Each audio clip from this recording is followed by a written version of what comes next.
തൃശൂർ കോർപ്പറേഷന്റെ ജയ്ഹിന്ദ് ബിൽഡിംഗിലെ വാട്ടർ ടാങ്കിൽ പക്ഷികളടക്കം ചത്ത് മാലിന്യം നിറഞ്ഞ നിലയിൽ. വെള്ളം ഉപയോഗിച്ച ചില സ്ഥാപനത്തിലെ ജീവനക്കാർക്ക് ആരോഗ്യ പ്രശ്നങ്ങൾ. പക്ഷികളുടെ ശരീരാവശിഷ്ടങ്ങൾക്കൊപ്പം ഇവയുടെ കാഷ്ടവും പായലും മറ്റു മാലിന്യങ്ങളും നിറഞ്ഞ നിലയിലാണ് ടാങ്ക്. തൃശൂർ കോർപ്പറേഷൻ ഓഫീസിന് തൊട്ടുമുൻപിൽ സ്ഥിതി ചെയ്യുന്ന ബഹുനില ബിൽഡിംഗിൽ നിരവധി സ്ഥാപനങ്ങളാണ് പ്രവർത്തിക്കുന്നത്. ഇവിടങ്ങളിലെ ജീവനക്കാരും ഇവിടേക്ക് എത്തുന്നവരും ഈ ടാങ്കിലെ വെള്ളമാണ് ഉപയോഗിക്കുന്നത്. കഴിഞ്ഞ ദിവസം ബിൽഡിംഗിലെ ഒരു സ്ഥാപനത്തിലെ ജീവനക്കാരിൽ ചിലർക്ക് അസ്വസ്ഥതകൾ അനുഭവപ്പെട്ടതിനെ തുടർന്ന് നടത്തിയ പരിശോധനയിലാണ് ടാങ്ക് ഈ വിധം മലിനമാണെന്ന് കണ്ടെത്തിയത്. അടച്ചുറപ്പില്ലാത്തതും കൃത്യമായി ശുചീകരണം നടത്താത്തതുമാണ് വാട്ടർ ടാങ്ക് മലീമസമാകാൻ കാരണം.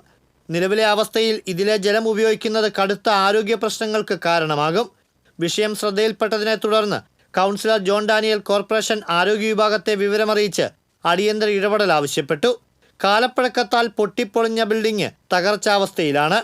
ചോർച്ച പതിവായ കെട്ടിടത്തിന്റെ ശോചനീയാവസ്ഥ പരിഹരിക്കണമെന്നാവശ്യപ്പെട്ട് നിരവധി തവണ കോർപ്പറേഷനെ സമീപിച്ചെങ്കിലും നടപടിയുണ്ടായില്ലെന്ന് വ്യാപാരികൾ ആരോപിച്ചു. TCV തൃശൂർ.